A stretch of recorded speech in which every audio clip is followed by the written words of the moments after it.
Anda kembali menyaksikan Kompas Pagi bersama saya Claudia Carla. Kami lanjutkan informasi pagi ini saudara terkait dengan ijazah palsu.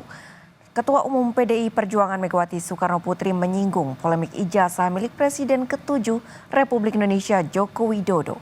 Mega menantang agar pihak yang digugat menunjukkan ijazah asli tanpa ragu.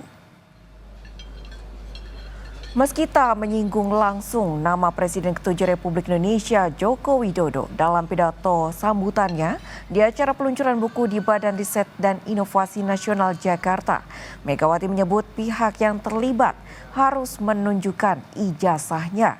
Menurut Mega, pihak yang digugat tak perlu ragu untuk memberi bukti jika ijazahnya asli.